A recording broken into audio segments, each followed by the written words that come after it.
নমস্কার।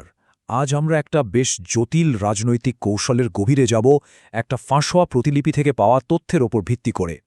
আসুন একটু কাটাছেঁড়া করে দেখি ঠিক কী ছিল এই পরিকল্পনা, আর এর প্রত্যেকটা অংশ কিভাবে কাজ করার কথা ছিল। এই যে পুরো প্ল্যানটা, তার একেবারে নির্যাসটা কিন্তু লুকিয়ে আছে এই একটা লাইনের মধ্যেই। এখানে দেখুন, পরিষ্কার বলা হচ্ছে যে আসল উদ্দেশ্য ছিল ধর্মীয় অনুভূতিকে কাজে লাগিয়ে রাজনৈতিক ফায়দা তোলা। এই একটা কথাই কিন্তু বুঝিয়ে দেয় ব্যাপারটা কতটা সংবেদনশীল আর এর প্রভাবটা কতদূর পর্যন্ত যেতে পারত। তাহলে চলুন প্রথমে দেখি এই পুরো অপারেশনের আসল লক্ষ্যটা কী ছিল। এর উদ্দেশ্য কিন্তু শুধু জনমতকে একটু প্রভাবিত করা ছিল না, এর লক্ষ্য ছিল আরও অনেক বড়, একেবারে নির্বাচনের ফলাফলটাই পুরোপুরি পাল্টে দেওয়া। আর এই পরিকল্পনার টার্গেটও ছিল খুব স্পেসিফিক, একেবারে পশ্চিমবঙ্গ আর সেখানকার মুসলিম ভোটাররা। মূলত ছকটা ছিল এমন একটা পরিস্থিতি তৈরি করা যাতে নির্বাচনের রেজাল্টটা পরিকল্পনাকারীদের দিকেই চলে আসে। এখন প্রশ্ন হলো, এত বড় একটা লক্ষ্য, তো সেটা পূরণ করার জন্য ঠিক কী রাস্তা নেওয়ার কথা ভাবা হয়েছিল? আর এখানেই আসছে পুরো প্ল্যানটার সবথেকে গুরুত্বপূর্ণ অংশটা, মানে যেটার উপর ভিত্তি করে গোটা কৌশলটা দাঁড়িয়েছিল। কৌশলটা ছিল বলা যেতে পারে একটা ৩ ধাপের প্রক্রিয়া। প্রথম কাজ, একটা নতুন বাবরি মসজিদের প্রস্তাব দেওয়া, এমন একটা প্রস্তাব যা সবার নজর কাড়বে। দ্বিতীয় ধাপে এই প্রস্তাবটাকে কেন্দ্র করে একটা তীব্র ধর্মীয় আবেগ তৈরি করা, আর সবশেষে সেই আবেগটাকেই হাতিয়ার করে বিরোধী দলের ভোট ব্যাংকে ভাঙন ধরানো। এই পুরো প্ল্যানটার পেছনে কিন্তু একটা গভীর বিশ্বাস কাজ করছিল, সেটা হলো ভোটারদের সিদ্ধান্তকে না যুক্তিতর্ক দিয়ে যতটা না নাড়ানো যায়, তার চেয়ে অনেক বেশি প্রভাবিত করা যায় আবেগ দিয়ে। এটা ছিল একটা ক্যালকুলেটেড রিস্ক, যা পুরোটাই ভোটারদের সাইকোলজির ওপর ভিত্তি করে বানানো। কিন্তু দেখুন, এত বড় একটা পরিকল্পনা তো আর একা একা করা সম্ভব নয়, তাই না? এর জন্য দরকার ছিল একটা গোপন আঁতাতের, এমন একটা বোঝাপড়া যা বাইরে থেকে দেখে বোঝার কোনো উপায়ই নেই। আর এই পার্টটাই কিন্তু পুরো ষড়যন্ত্রটাকে আরও অনেক বেশি জটিল করে তোলে।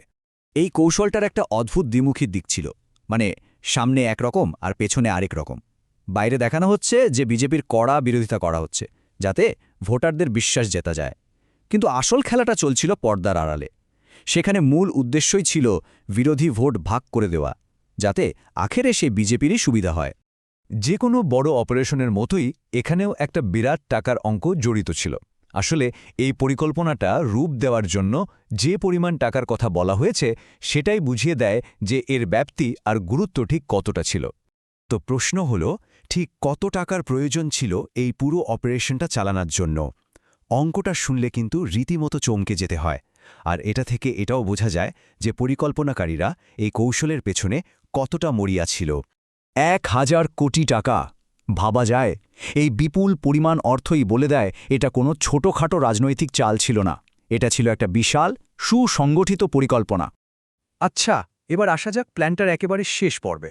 এখানে বলা আছে ব্যক্তিগতভাবে কি লাভ হবে, আর কাজটা হয়ে যাওয়ার পর কিভাবে পুরো ব্যাপারটা থেকে সুন্দর করে বেরিয়ে আসা যাবে, মানে একটা এক্সিট স্ট্র্যাটেজি। যে এই পরিকল্পনার মূল কারিগর, তার ব্যক্তিগত লক্ষ্যগুলোও ছিল খুব পরিষ্কার, একদম ধাপে ধাপে এগোনোর ছক। প্রথমত, এমন সংখ্যক আসন জেতা যাতে দর কষাকষির একটা জায়গায় আসা যায়। তারপর সেই ক্ষমতাকে ব্যবহার করে কিংমেকার হয়ে ওঠা। আর সবশেষে বিজেপিকে সমর্থন দিয়ে নিজের জন্য একটা বড়সড় পদ নিশ্চিত করা। এখন এই কিংমেকার শব্দটা শুনে হয়তো অনেকের মনেই প্রশ্ন জাগতে পারে, এর মানেটা ঠিক কি? দেখুন, রাজনীতিতে কিংমেকার মানে হলো এমন একজন বা এমন একটা দল যার সাপোর্ট ছাড়া কোনো বড় দলই সরকার গড়তে পারে না। সোজা কথায়, সরকার গড়ার চাবিকাঠিটা তখন চলে আসে তার হাতে। আর সবশেষে সবচেয়ে চমকে দেওয়ার মতো অংশটা, এক্সিট স্ট্র্যাটেজি। প্ল্যানটা ছিল নির্বাচনের কাজ মিটে গেলে যে মসজিদের প্রতিশ্রুতি দেওয়া হয়েছিল, সেটার নির্মাণ কাজ আইনি প্যাচ দেখিয়ে অনির্দিষ্টকালের জন্য বন্ধ করে দেওয়া হবে। অর্থাৎ যে প্রতিশ্রুতি দিয়ে এত কিছু করা হলো, সেই প্রতিশ্রুতি রাখার কোনো ইচ্ছাই আসলে ছিল না। এই পুরো বিশ্লেষণটা শেষে একটা খুব বড় প্রশ্নের সামনে আমাদের দাঁড় করিয়ে দেয়। যা কিছু এখানে তুলে ধরা হলো, সেটাকে কি একটা নিছকি চতুর রাজনৈতিক কৌশল বলা চলে, নাকি এটা সাধারণ মানুষের বিশ্বাসের সঙ্গে একটা বিরাট প্রতারণা? রাজনৈতিক কৌশল আর জনপ্রতারণার মধ্যেকার সূক্ষ্ম সীমারেখাটা ঠিক কোথায় টানা উচিত, এই প্রশ্নটা কিন্তু থেকেই যায়।